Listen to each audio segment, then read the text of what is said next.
Heroine আছে না নাই, মারিজুয়ানা আছে না নাই, এই ফেন্সিডিল ইয়াবা আগে শুনতাম ইউনিভার্সিটির ছেলেরা খাইতো, এরপরে নাইমা আসলো কলেজে, এরপরে হাই স্কুলে, এখন প্রাইমারি ছেলেদের হাতে ওই ইয়াবা ঢুকছে, চিল্লা এখন ঠিক না। দেশের যুব সমাজ আজকে কোথায়? পর্নোগ্রাফি, এক একটা মোবাইল এক একটা হিন্দি সিনেমার কারখানা। ইন্ডিয়ান নায়িকাদের কোমর দুলানো ডান্স আছে না নাই? স্মার্টফোন নিয়ে ছেলে স্মার্ট হয়, কিন্তু ইমান, আখলাক, চরিত্র সব শেষ। অপরাজনীতি, রাজনীতির নামে মন্দ খারাপ প্রতিহিংসামূলক ছাত্র রাজনীতি, নেতারা এই যুবক ছেলেদেরকে ইউজ করে, ওর বিরুদ্ধে ও মার, তুই ওরে মার, ওনারা থাকে অন্য জায়গায়, আছে না নাই? এভাবে আমাদের দেশের ছেলেদের চরিত্র, তাদের সম্ভাবনাকে আমরা নষ্ট করে দিচ্ছি। যুবক ভাইয়েরা, in the day of judgement, কিয়ামতের কঠিন ময়দানে আল্লাহ তাআলা 7 শ্রেণীর ব্যক্তিকে তার আরশের নিচে ছায়া দিবেন। এর মধ্যে এক শ্রেণী হচ্ছে তোমরা যারা যুবক, শাবুন নাশাআ ফি ইবাদাতিল্লাহ, ওই যুবক যারা তাদের যৌবনে তাদের সময়টা, তাদের দিন, তাদের রাত তারা আল্লাহর ইবাদতে কাটিয়েছে। সুবহানাল্লাহ পড়েন। 7 শ্রেণীর মধ্যে 2টা শ্রেণী হলো যুবক। একটা হলো যৌবন সময়ে যারা আল্লাহর ইবাদতে রাত কাটায়, সময় কাটায়। আর দ্বিতীয় ওই যুবক, যে যুবককে কোনো নারী অন্যায় কাজের, অন্যায় প্রেম করার পরকীয়ার অফার দেয়, ওই অফারকে ক্যান্সেল করে ওই যুবক বলে ইন্নী আখাফুল্লাহ, আমি এই পরকীয়ার দিকে যেতে পারি না, কারণ আমার অন্তরে ভয় আছে একজনের, তিনি কে? যাদের হৃদয়ে আছে আল্লাহর ভয়, তারা কবু পথ ভুলে যায় না। আল্লাহর প্রেম ছাড়া এই দুনিয়ায় কারো কাছে কোনো কিছু চায় না, ঠিক কি না? রাতের আধারে যারা সেজদাতে রয়, দু চোখের শ্রুতে নদী যেন বয়। আল্লাহু আকবার। তো তাহাজ্জুদ পড়বে কখন? ফজরে তো পড়তে পারে না, আছে না নাই? রাতের আধারে যারা সেজদাতে রয়, দু চোখের শ্রুতে নদী যেন বয়। ছলনার হাতছানি যতই ডাকুক, পেছনে ফিরেও সে তাকায় না। যাদের হৃদয়ে আছে আল্লাহর ভয়, তারা কবু পথ ভুলে যায় না। আল্লাহর প্রেম ছাড়াই দুনিয়ায় কারো কাছে কোনো কিছু চায় না। চিল্লায় বলেন ঠিক কিনা? তার মানে প্রথম হচ্ছে এক যুবক, যেই যুবক তার যৌবন কালের সময়টা আল্লাহর ইবাদতে কাটায়। দ্বিতীয় হলো এমন যুবক পরকীয়ার অফার পেয়ে সে বলে আমি ভয় পাই একজনকে, তিনি কে? এজন্য যুবক, তোমার অন্তর আল্লাহর ভয় থাকতে হবে, তোমার সময়টা এমনি কাটানো যাবে না, ইবাদতে কাটাতে হবে, ঠিক কিনা? এজন্য আমরা নামাজের পরে বলি রাদিতু বিল্লাহি রাব্বা, আল্লাহকে রব হিসেবে পেয়ে আমরা খুশি।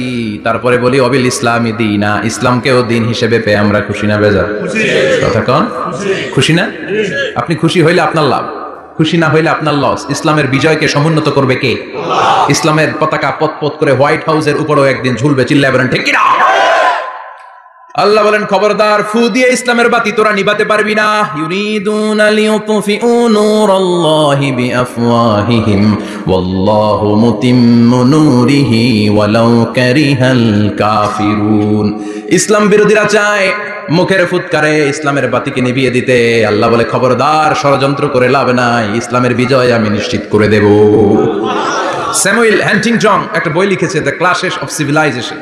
ওই বইতে তিনি বলেছেন এই যে সভ্যতার সংঘাত, এত সভ্যতা, চায়না সভ্যতা, আর্য সভ্যতা, বৈদিক সভ্যতা, সিন্ধু সভ্যতা, মহেঞ্জোদারো সভ্যতা, ইরাকীয় সভ্যতা, মিশরীয় সভ্যতা, একটার পর একটা সভ্যতা পৃথিবীতে এসেছে, একটার পর একটা সুপার পাওয়ার। এখন সুপার পাওয়ার হচ্ছে ইউনাইটেড স্টেটস অফ আমেরিকা, ধারণা করা হচ্ছে এরপরে চায়না হবে সুপার পাওয়ার, আবার অনেকে বলছে এরপরে ইন্ডিয়া হবে সুপার পাওয়ার। এভাবে একটার পর একটা সুপার পাওয়ার যাওয়ার পরে সর্বশেষ যে সুপার পাওয়ারটা পৃথিবীর বুকে মাথা উঁচু করে দাঁড়িয়ে থাকবে সেটার নাম হচ্ছে ইসলাম। সেটার নাম কি? তার নমুনা গোটা বিশ্বব্যাপী আছে না নাই? ইসলামকে যত দমাইতে চায় এটা আরো উপরের দিকে ওঠে। সুবহানাল্লাহ কইবেন না? ইসলামের বৈশিষ্ট্য হচ্ছে চারা বীজের মতো। চারা বীজ তো আপনারা চিনবেন, নিমসারের মানুষ। বীজ, ইসলাম হচ্ছে বীজের মতো। ইসলামের শত্রুরা ইসলামকে মাটিতে গেড়ে দিতে চায়, কিন্তু ইসলাম হচ্ছে বীজের মতো, চারা বীজ। চারা বীজ মাটিতে গেড়ে দিলে কি হয়? কথা কন, আরো গজিয়ে ওঠে, মাটি ফেড়ে উপরের দিকে উঠে চিৎকার করে বলেন ঠিক কিনা? ইসলাম হচ্ছে টিউবের মতো। টিউব, পুকুরে যারা নতুন সাঁতার কাটতে যায়, ডুবে যাতে মারা না যায়, টিউব নিয়ে সাগরের মধ্যে নামে। এই টিউবকে যত আপনি পানির নিচে ডুবাতে চাইবেন, টিউব আর উপরের দিকে ভেসে ভেসে উঠে। সুবহানাল্লাহ পড়ে।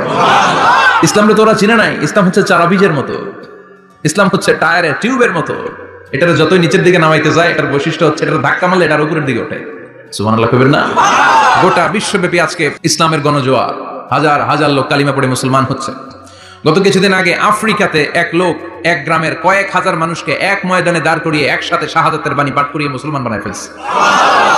এই আফ্রিকার বুকে এতদিন আমেরিকার কাজ ছিল, এটার বলে Tansir, Christian missionary. Lakh lakh dollar দিয়ে আফ্রিকার দেশগুলোর মধ্যে গরিব গরিব মুসলমানগুলোর তারা নাসারা বানাতো।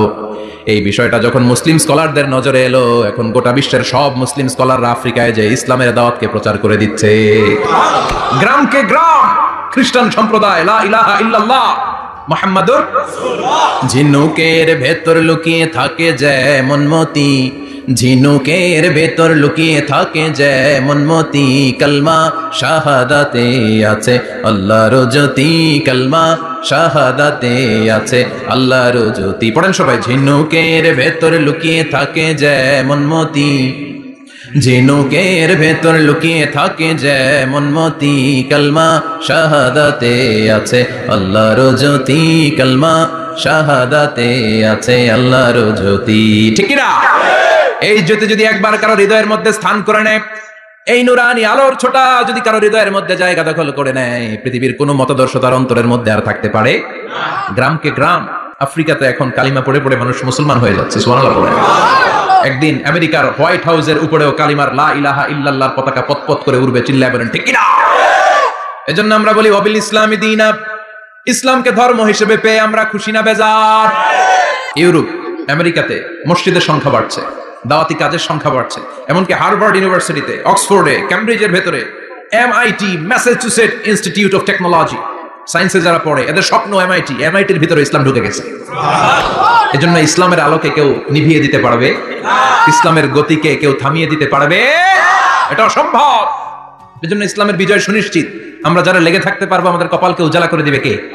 আর বিরোধিতা যারা করবো তাদের সব শেষ, দুনিয়াও শেষ, আখিরাতও আমও শেষ, সালাও। এজন্য আমরা বলি রাদিতু বিল্লাহি রাব্বা, আল্লাহ তোমার রব হিসেবে পেয়ে আমরা বড্ড খুশি। ওয়াবিল ইসলামি দীনা, ইসলামকে ধর্ম হিসেবে পেয়ে আমরা খুশি। ওয়াবি মুহাম্মাদিন রাসূলা, বিশ্ব নবীকে রাসূল হিসেবে পেয়েও আমরা খুশি না বেজার? এমন রাসূল, গোটা বিশ্বের শ্রেষ্ঠতম রাসূল, শ্রেষ্ঠতম ব্যক্তিত্ব, যার কাছ থেকে পজিটিভ কোনো জিনিস ছাড়া নেগেটিভ কোনো জিনিস প্রকাশিত হয় নাই। সব ইতিবাচক, always come back positive, not go back negative. সব সময় পজিটিভ বলতেন, পজিটিভ ভাবতেন, পজিটিভ কাজ করতেন। কোন নেগেটিভ নেতিবাচক কোনো কিছু বিশ্বনবীর জীবনে খুঁজে পাওয়া যায়? চিল্লায় বলেন, খুঁজে পাওয়া যায়? As a father, as a husband, as a commander, as a lawyer, as a reformer of the society, Muhammad is the superman of the world. গোটা বিশ্ব এখন তাকে সুপারম্যান ভাবতেছে, boss, boss of the all bosses. পৃথিবীতে যত বস এসেছে সব বসের সবচেয়ে বড় বস হচ্ছে বিশ্বনবী মুহাম্মদ সাল্লাল্লাহু আলাইহি ওয়াসাল্লাম। এজন্য আমরা বলি আবি মুহাম্মাদিন রাসূলা, আল্লাহকে রব হিসেবে পেয়ে আমরা যেমন খুশি, ইসলামকে ধর্ম হিসেবে পেয়ে তেমন খুশি। বিশ্বনবীকেও রাসূল হিসেবে পেয়ে খুশি না বেজার? কথা কন। এই বিশ্বনবীর ভালোবাসা যদি অন্তরে না থাকে, জান্নাতে ঢোকা যাবে নাকি? আল্লাহর ভালোবাসা, বিশ্বনবীর ভালোবাসা অন্তরে থাকার দরকার আছে না নাই? আল্লাহকে যে পাইতে চায়, হযরতকে ভালোবেসে, আরশ কুরসি লৌহ কালাম না চাইতে পেয়েছে সে। হযরতকে ভালোবেসে, আরশ কুরসি লৌহ কালাম না চাইতে পেয়েছে সে। চিল্লায় বলেন ঠিক কিনা? নবীর ভালোবাসা অন্তরে থাকতে হবে। তাহলে তিনটা জিনিসের ঘোষণা আমরা দেই নামাজের পর। আল্লাহকে রব হিসেবে পেয়ে আমরা খুশি, ইসলামকে ধর্ম হিসেবে পেয়ে খুশি, বিশ্বনবীকে রাসূল হিসেবে পেয়ে খুশি, আবার এই কিতাবটারে সংবিধান হিসেবে পেয়ে আমরা খুশি না বেজার? এটার আলোকে আমাদের সমাজ প্রতিষ্ঠিত হোক, মদিনার সমাজ হোক, সোনালী সমাজ হোক, আলোকিত সমাজ হোক, আমরা চাই কি চাই না? এই কোরআনের আইন দিয়ে আমার দেশ চলুক, আমরা চাই কি চাই না? এই কোরআনে ধর্ষকদের বিচার আছে না নাই? অবিবাহিত ধর্ষক হলে 80 ব্যাট, 100 ব্যাট, আর যদি বিবাহিত ধর্ষক হয় ডেথ পেনাল্টি। সৌদিতে করে হেড অফ, মাথাটাকে নুইয়ে তলোয়ার দিয়ে এক কোপ মেরে গর্দানটা আলাদা করে দেয়, ঠিক কিনা? অনেক দেশে ডেথ পেনাল্টি করে হ্যাঙ্গিং এর মাধ্যমে, ফাঁসির মাধ্যমে। ধর্ষণের বিচার বাংলাদেশে সহজে পাওয়া যায় না, কিন্তু কোরআন দিয়ে বিচার করলে ওই বিচার আছে না নাই? নোয়াখালীর এক বোনকে ধর্ষণ করা হয়েছে, গোটা বাংলার জামিনে এই নিউজটা আছে না নাই? কোরআনের বিচার থাকলে আলটিমেটাম হতো 24 ঘন্টা, 24 আওয়ার্স। 24 আওয়ার্স এর মধ্যে ধর্ষককে ডেকে এনে বাইতুল মোকাররমের স্কয়ারের সামনে লক্ষ মানুষের চোখের সামনে ফাঁসির রশিতে ঝুলিয়ে দেওয়া হতো। বড় বড় চোরগুলোর হাত কেটে দেওয়া হতো।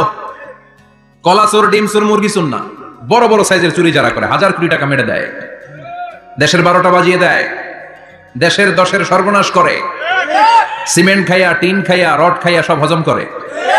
ব্রিজ ভেঙে গেলে ব্রিজের ভেতরে পাওয়া যায় বাঁশ, তার মানে রড গেছে কই? হ্যাঁ, পেটে। এগুলোর এক একটার পেটে 10টা করে পাকস তুলে দিছে আল্লাহ। 10টা স্টোমাক না থাকলে রড হজম হয়? কথা কয় না। এগুলোর বিচার হওয়ার দরকার আছে না নাই? কোরআনের রাজ যদি কায়েম হয়, এই সবগুলো বড় বড় চোরের বিচার হবে, লাইভ ব্রডকাস্টিং হবে টিভিতে, আমরা সবাই দেখবো কেমন করে তাদের হাত কাটা হয়। ওই সমাজ আমাদের দেশে চালু হোক, আমরা চাই কি চাই না? তাহলে সোজা সাপটা হিসাব, এই 4টা জিনিসের বিরুদ্ধে কেউ অবস্থান নিলে তাদের বিরুদ্ধে আমাদের অবস্থান, জোরে কোন ঠিক কিনা? আর এই 4টা জিনিসের পক্ষে যারা কথা বলবে তাদের জন্য আমাদের অন্তরে দোয়া আছে না নাই? এক হচ্ছে আমার রব, 2 হলো আমার ইসলাম, 3 হলো আমার পেয়ারা নবী, 4 হলো আমাদের আল্লাহর দেয়া সংবিধান কোরআন। এই 4টা জিনিসের বিরুদ্ধে কথা বললে খবর আছে না নাই? এই 4টা জিনিসের বিরুদ্ধে কথা বলা হবে মুসলমানদের দেশে। এই 4টা জিনিসকে কটূক্তি করা হবে, অপমান করা হবে, আর এর বিরুদ্ধে প্রতিবাদ আসবে না। মুমিন চুপ করে বসে থাকবে, সেটা মুমিন নয়, সেটা মুনাফিক। চিল্লায় বলেন ঠিক কিনা? এজন্য এই 4টা জিনিসের বিরুদ্ধে কথা বললে প্রতিবাদের ঝড় তোলার দরকার আছে না নাই? রাজি আছে মুসলমান? দুই হাত উঁচু করে আল্লাহর দেখা। আল্লাহ আমাদের স্লোগানকে কবুল করো। এই 4টা জিনিসের জন্য ভালোবাসা আমাদের অন্তরে তুমি স্থান করে দাও। এগুলোকে পুঁজি করে যেন আমরা জান্নাতের অধিকারী হতে পারি, তুমি তৌফিক দাও। আর জোরে পড়েন আমিন। আজকে আমরা যে বইটা থেকে কথা শুনবো, বইটার নাম কি বলেন? আরো জোরে বলেন, কি নাম? আজকে আমরা জানার নিয়তে, শিখার নিয়তে, আমাদের আখিরাতটাকে সুন্দর করার নিয়তে কোরআন থেকে কিছু কথা শুনবো, ইনশাআল্লাহ। পড়েন, আরো জোরে পড়েন ইনশাআল্লাহ। আমাদের সবকিছু হয়ে যাচ্ছে শো অফ, মাহফিল হয়ে যাচ্ছে শো অফ, আলোচনাগুলো হয়ে যাচ্ছে শো অফ, লোক দেখানো ভাব। অন্তরে ইখলাস নাই, আল্লাহর প্রতি দরদ নাই, স্রষ্টার প্রতি অগাধ বিশ্বাস আর ভালোবাসা নাই। আমাদের ডে টু ডে লাইফের চিত্র যদি আমরা খেয়াল করি, তাহলে দেখবো our spirituality is going down, our লিল্লাহিয়াত, ইখলাস ইজ গোয়িং ডাউন। আমাদের ইখলাস যাচ্ছে নিচের দিকে, মানে কমছে, ডিক্রিজিং ডে আফটার ডে। কিন্তু our greed, our jealousy, our arrogance, আমাদের অহংকার, আমাদের ক্ষমতার প্রতি লোভ, আমাদের হিংসা, এগুলো দিন দিন উপরের দিকে যাচ্ছে। চিল্লা এখন ঠিক কিনা? এই তাফসীর মাহফিলগুলোর মূল উদ্দেশ্য হচ্ছে আমাদেরকে রাইট ট্র্যাকে নিয়ে আসা। We should come back to the right track. Train যদি লাইনচ্যুত হয়, অ্যাক্সিডেন্টের সম্ভাবনা আছে না নাই? লাইনচ্যুত হয়ে গেলে রেল কর্তৃপক্ষ এটাকে এসে আবার লাইনে তুলে দেয়, ঠিক কিনা? আমরা শয়তানের ওয়াসওয়াসাতে প্রায় লাইনচ্যুত হয়ে যায়। এই তাফসীর মাহফিলগুলোর উদ্দেশ্য হচ্ছে আমাদেরকে আবার লাইনে তুলে দেয়া। আলহামদুলিল্লাহ কোন? এই জন্য সময় নষ্ট করে, যে সময় ব্যয় করে যে আমরা এসেছি, আসলে আমরা শুরুতেই নিয়তটাকে খালেস করে নেই, যে আজকে আমরা যা শুনবো আমলের নিয়তে শুনবো,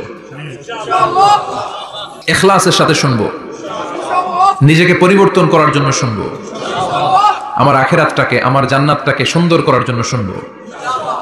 তো আমরা খুব লম্বা চূড়া বক্তব্যের দিকে যাব না, সংক্ষিপ্ত কিছু কথা সরাসরি আমরা কোরআন থেকে শুনবার চেষ্টা করব। পড়েন ইনশাআল্লাহ। এবং আজকে এই 2 দিন ব্যাপী তাফসীরুল কোরআনের প্রোগ্রামের প্রথম দিন আমরা একসাথে বিদায় নিব ইনশাআল্লাহ। পড়েন, আলোচনার মাঝখানে উঠা বসা করবেন, শেষ পর্যন্ত থাকবেন, কথা দিয়েছেন? আওয়াজ করে পড়েন ইনশাআল্লাহ। আসলে আমরা সরাসরি কোরআন থেকে শুনি, কেননা কোরআন থেকে কথা শুনলেই বরকত, কোরআন থেকে কথা শুনলে জীবন আলোকিত হয়। জীবনটা আলোকিত করে দেয় কে? কারণ সব সমস্যার সমাধান দিতে পারে। সমাধান চাও যদি জীবনে, মরণে ফিরে যাও, খুঁজে নাও, চোখ রাখো কোরআনে। চোখ রাখবেন কোথায়? না টিভির পর্দায়? কোথায়? সমাধান চাও যদি জীবনে, মরণে ফিরে যাও, খুঁজে নাও, চোখ রাখো কোরআনে। If you want the solution this দুনিয়া এন্ড আখিরা, go back, have a look to the holy কোরআনে। সুবহানাল্লাহ পড়েন। সমাধান চান তো go back, sit down and have a look to the Quran. আপনার জীবনের সব সমস্যার সমাধান কোরআনের ভেতরে আছে না নাই?